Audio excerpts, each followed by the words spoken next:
Assalomu alaykum hurmatli obunachilar, siz bilan yana Samat Ahmetov. Kanalimizga xush kelibsiz. Like va kommentariya bosishni, obuna bo'lishni ham yodingizdan chiqarmang. Bugun biz Janubiy Koreya davlatida shov-shuvlarga aylanib bo'lgan o'zbekistonlik Avazbek haqida ma'lumot beramiz. Avazbek aslida kim? Avazbek O'zbekiston Respublikasidan Janubiy Koreya davlatiga Y9 ishchi vizasi bilan kelib, hozirgi vaqtda Kariz fuqarosi bilan effektivniy brak qilgan bloger yigit.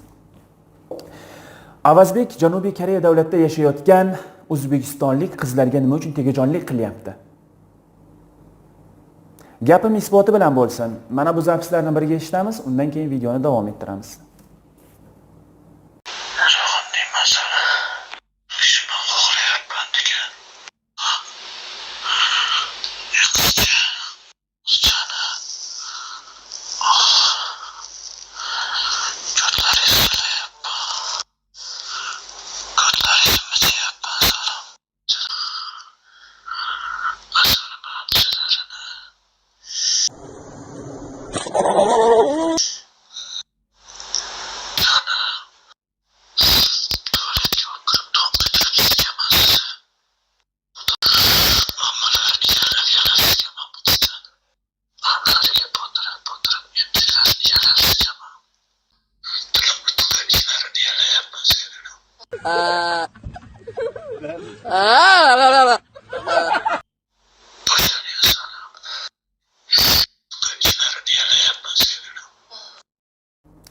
Undan bo'lak hurmatli obunachilar, mana bu Telegram tarmog'idan olingan SMSlarga to'xtalib o'tamiz. Avazbek o'zbekistonlik bir qiz bilan SMS orqali yozishgan. 3 kun avval biz sizlarga Avazbekni O'zbekistonga qochib ketganligini aytgan edik. Mana isboti, o'zi ham O'zbekistonga borib, hali bitta qiz bilan qoqishaman deb borgan ekan, lekin abratni qaytibdi. Avazi o'sha so'kishgan, o'sha sani unaqa qilaman, saqolamish qilayman degan zapislar O'zbekistonda bo'lganligi uchun o'sha qizga xohlasang pul beraman, xohlasang uy beraman deb O'zbekistonga borib Avazbek, lekin hech narsa qila olmasdan abratni Koreyaga keldi. Xullas, Avazbek bilan bu ayolning yozishgan SMSlari mana batafsil o'qib chiqsangiz bo'ladi.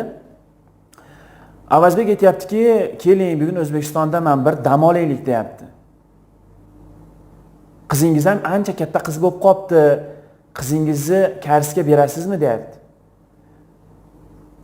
Opa, qizim 12 yoshda-ku desa, qizingizni nima karsga bermoqchimisiz? Menga bering, men baxtli qilaman deydi. Opa yozyapti, men o'ylagan Avazbek, men hurmat qilgan Avazbek shumisan sen? Nima deyapsan? deb o'shanaqa SMSlarni yozgan. Avazbek 4 tagacha ayol olishga ruxsat deb yozib qo'yibsan. Payg'ambarlarni qilganini qilaman deyapsan. Bitta narsa yodingda bo'lsin. Payg'ambarlar sam qilgan ifloslikni qilmagan. Payg'ambarlar 12 yoshli qizni pastelga chaqirmagan. Payg'ambarlar saqoli bilan qizlarni bitta joyga yopishmagan. Payg'ambarlar birovnikini yalamagan. Payg'ambarlar deb san unaqa payg'ambarlarga til tekkizma. Islomni, dinni ustunvor qilgan, bizni islomimizni yaratgan payg'ambarlarga unaqa qilib til tekkizma. Payg'ambarlar 4 tagacha uylangan, men ham uylanaman deb.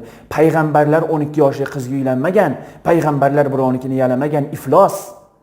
Sen pedofilmisan? 12 yoshli qizni pastelga chaqiradigan, 12 yoshli qiz bilan men baxtli qilaman deydigan. Sen kimsan?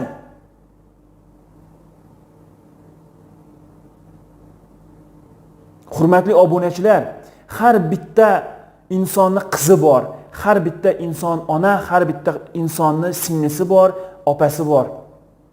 Bunaqa iflos, islomni niqob qilgan pedofillar bizlarga kerakmi?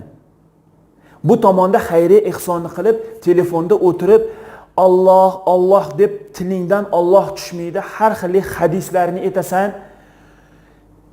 Bizaga nima keragi bor? Bu tomonda telefonda chiqib olib hadisni gapirasan. Bu tomonda qizlarni pastelga chaqirasan. 12 yoshli qizlar bilan turmush qurg'ing keladi, uylanging keladi. Qanaqa iflossan sen? Mana hurmatli obunachilar, Avazbekni asli basharasini men sizlarga ko'rsatib turibman.